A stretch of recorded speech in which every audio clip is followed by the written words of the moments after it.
You wake in Britain around 1850 unable to draw a full breath. The physician reaches for a smoking mixture and a glass jar of leeches. Your illness is dangerous, but the treatment may become a second emergency. Could you survive Victorian medicine? This is a composite survival case built from treatments genuinely used during the Victorian era, not the record of one specific patient. Medicine is changing rapidly, yet germ theory has not been accepted, laboratory tests are rare, and many causes of disease remain invisible. The physician studies your pulse, tongue, breathing, skin, and history. His instruments are limited, so interpretation carries enormous weight. A correct observation can help you. A mistaken theory can turn weakness, fever, or breathlessness into a reason for an even harsher intervention. Your first crisis is asthma. The doctor prepares dried stramonium leaves, a plant used in medicated smoking mixtures for spasmodic breathing. The leaves contain powerful chemicals that can relax airway muscles, which helps explain why some patients reported genuine temporary relief. But the dose in burning leaves is unpredictable. Heat, plant strength, inhalation depth, and preparation can change what reaches your lungs. You must choose. Inhale the smoke while already struggling for air, or refuse the only rapid treatment the room can offer. The first breaths seem to loosen your chest.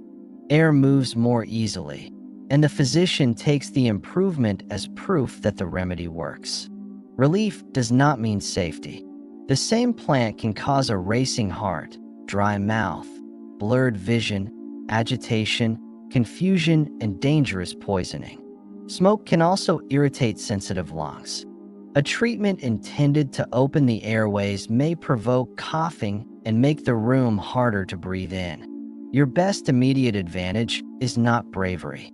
It is control, a small exposure, fresh air, careful observation, and no automatic second dose. The window is opened.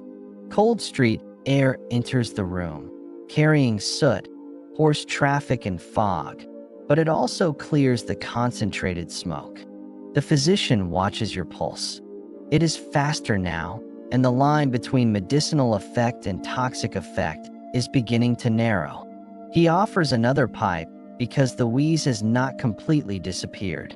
Repeating the dose might extend relief or push you into delirium. You refuse the second bowl and remain upright, conserving energy while your breathing settles. In this moment, less treatment may be the safer treatment. The pipe cools beside the bed. Its ash is evidence of a remedy that could both open the chest and poison the patient. But the physician now notices your flushed face and pounding pulse. He believes excess blood or inflammation may be worsening the attack. A lancet, ceramic bleeding bowl, and linen bandage are arranged beside you. Bloodletting is still defended by many practitioners, though its use is being challenged. The blade opens a vein in your arm. The procedure is quick, but the physiological cost depends on how much blood is removed and how sick you already are. Blood carries oxygen and maintains circulation. Reduce the volume too far, and the heart must work harder while the brain receives less reliable flow. At first, you tolerate the loss. Then warmth drains from your face, sound becomes distant, and the edges of the room begin to darken. The ward is warm, crowded, and poorly ventilated. Fever, dehydration, and the earlier asthma attack have already reduced your margin of safety. Some practitioners watch for a change in the pulse or the approach of faintness. Your body, however, interprets the same moment as falling circulation.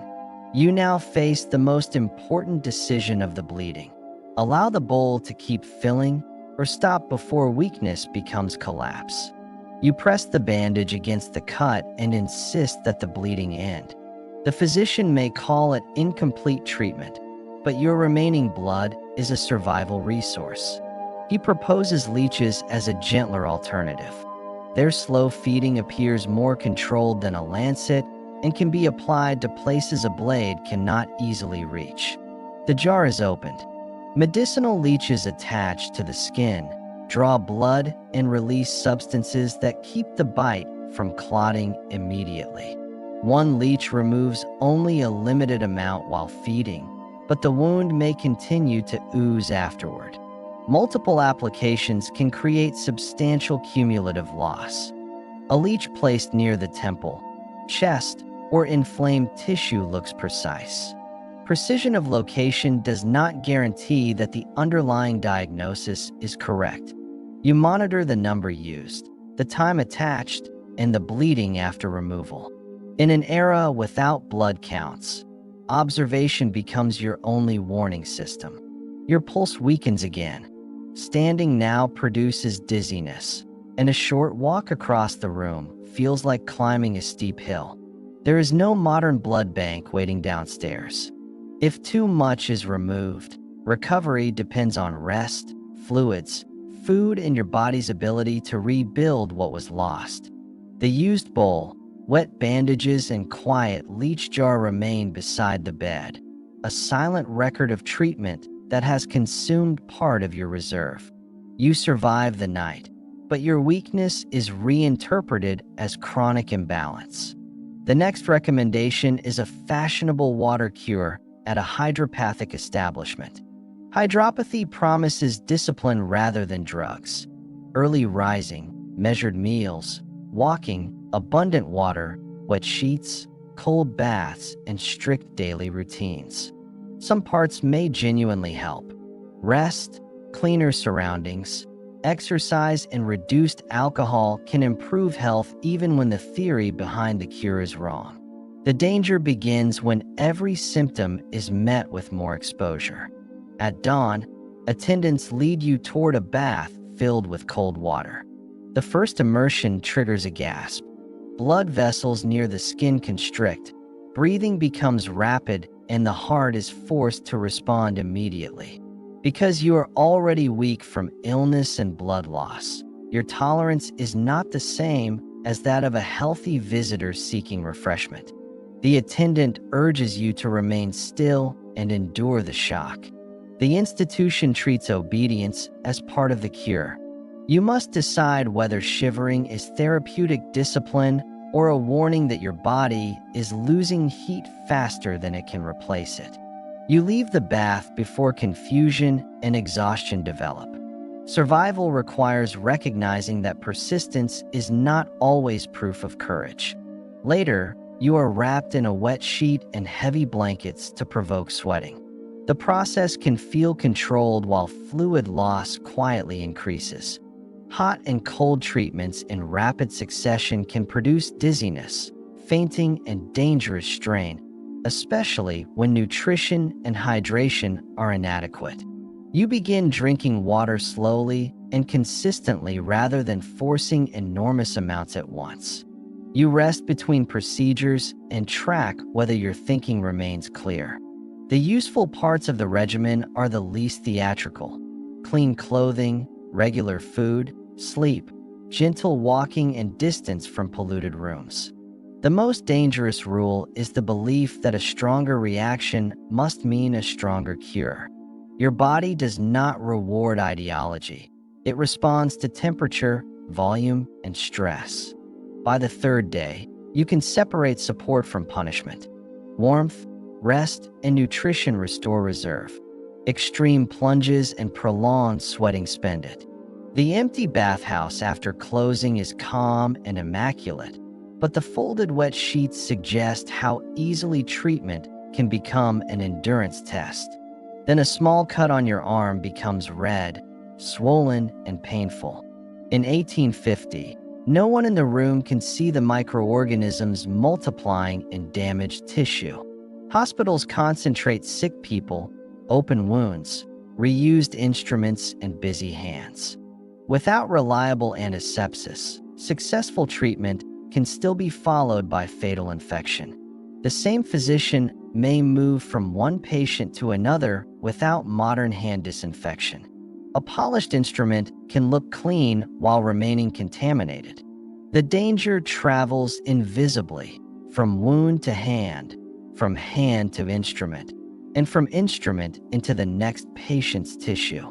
Years later, antiseptic systems will transform surgery, but in your present moment, those protections are not yet standard practice. The swelling may need to be opened and drained. Anesthesia is newly available, offering freedom from unbearable pain, but introducing another uncertain dose. Ether and chloroform can make surgery possible, yet early administration relies heavily on experience, breathing signs, and improvised inhalers rather than modern monitoring. You face another decision: accept a limited procedure now, or wait while infection may spread deeper through the arm. You choose the smallest necessary intervention and ask for clean linen, freshly washed hands, and the cleanest instruments the room can provide. A cloth carrying chloroform vapor approaches your face. Too little leaves you conscious. Too much can suppress breathing and destabilize the heart. There is no electronic monitor, oxygen saturation display, or automatic ventilator. Your pulse, breathing pattern, and skin color are the warning instruments. The surgeon works quickly, opens the infected pocket, and allows fluid to escape. Speed still matters, even after anesthesia has reduced the struggle against pain. The operation ends, but survival does not. The next days depend on whether the wound remains clean, whether fever rises, and whether your strength returns. Fresh bedding, ventilation, hand washing, clean dressings, fluids, and food are not dramatic cures. They are barriers between recovery and another crisis. Victorian medicine was not simply foolish. Practitioners observed real effects, tested new substances, and worked inside the scientific limits of their time. The danger came when temporary relief was treated as complete proof, when theory overruled deterioration, or when repeated intervention consumed the patient's remaining reserve. Your survival strategy is therefore simple but difficult. Understand what each treatment is supposed to change, watch what it actually changes, and stop when harm begins to outrun benefit. You entered with an asthma attack. You faced toxic smoke, deliberate blood loss, medicinal leeches, thermal shock, dehydration, infection, and uncertain anesthesia. You survive not because one Victorian cure saves you, but because you preserve warmth, fluid, blood, clean surroundings, and the ability to refuse unnecessary escalation. In Victorian medicine, surviving the disease was only half the battle. The other half was surviving the cure.